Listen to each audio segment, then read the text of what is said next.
নমস্কার, সবাই কেমন আছেন? আমি অনন্যা।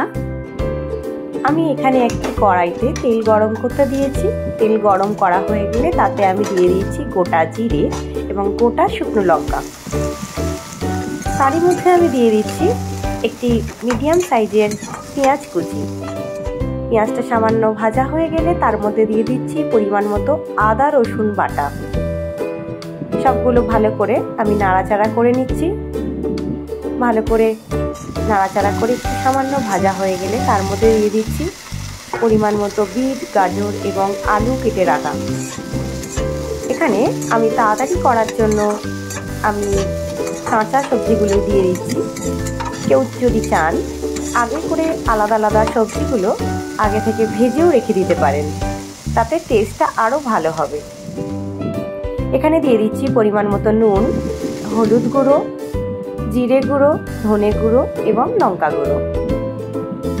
সবগুলো ভালো করে মিক্সড করে নিয়ে আমি ভালো করে নাড়াচাড়া করে বেশ কিছুক্ষণ সময় ধরেই আমি কষিয়ে নিচ্ছি।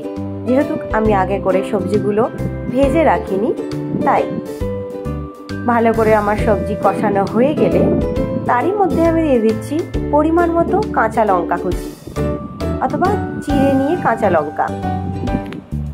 এবার আমি ঢাকনাটা বন্ধ করে কিছুক্ষণ অপেক্ষা করব ভালো করে কষানোর জন্য। কিছুক্ষণ পরে আমি ঢাকনাটা খুলে নিয়ে আবার একটু নাড়াচাড়া করে নেব। তার মধ্যে আমি দিয়ে দিচ্ছি আগে থেকে ভিজিয়ে রাখা জল থেকে ছেঁকে নিয়ে সয়াবিন। এখানেও আপনারা কেউ যদি চান সয়াবড়িগুলো আগে থেকে ভেজে রেখে দিতে পারেন। সামান্য নুন এবং গোলমরিচের গুঁড়ো ভালো করে মিশিয়ে নিয়ে ভেজে রাখলে সেগুলো যদি সবজি বানানো হয় তার টেস্টটা আরও ভালো হয়। আমি শর্টকাট করার জন্য আমি এখানে জাস্ট ভিজিয়ে নিয়ে জল ছেঁকে নিয়ে এখন সব সবজিগুলোর সাথে মিশিয়ে নিচ্ছি। এখানে আমি দিয়ে দিচ্ছি ঘরে পাতা টক দই। অবশ্যই পরিমাণ মতো দিতে হবে, নয়তো অত্যাধিক টক হয়ে যাবে। দিয়ে আবারও আমি ভালো করে সবগুলো নাড়াচাড়া করে মিশিয়ে নিচ্ছি।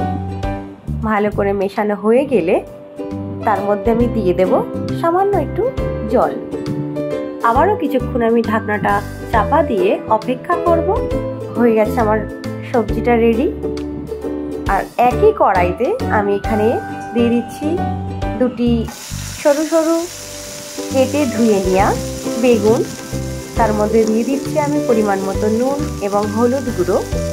ভালো করে মিশিয়ে নিয়ে আমি একটু নাড়াচাড়া করে নিচ্ছি। সেটা আমি ঢাকনাটা চাপা দিয়ে দিচ্ছি। এখানে আমি ঢাকনাটা কিছুক্ষণ পরে খুলে দেখছি বেগুনটা ভাজা হয়ে গেছে কিনা। বেগুনটা ভাজা হয়ে গেলে আমি এরই মধ্যে দিয়ে দিচ্ছি কচি কচি নিম পাতা, যেটি অবশ্যই আমি ধুয়ে নিয়েছিলাম। ভালো করে নাড়াচাড়া করে নিচ্ছি। করে নিয়ে আমি ঢাকনা চাপা দিয়ে দিলাম। কিছুক্ষণ পরে ঢাকনাটা খুলে একটু নাড়াচাড়া করে দেখে নিচ্ছি আমার নিম বেগুন ভাজাটা পুরোপুরি হয়ে গেছে কিনা। হয়ে গেছে আমার নিম বেগুন ভাজা। এবার আমি খেতে দিয়ে দেব। আপনারাও যদি চান এরকম সয়াবিন সবজি দিয়ে রান্না করে খেয়ে দেখতে পারেন। এখানে চাইলে আপনারা মটরশুঁটি, ফুলকপিও অ্যাড করতে পারেন। আর সাথে এরকম নিম বেগুন আপনারাও এরকম বানান, খান এবং কেমন লাগলো অবশ্যই জানাবেন। ভালো লাগলে সাবস্ক্রাইব করবেন, লাইক করবেন, শেয়ার করবেন।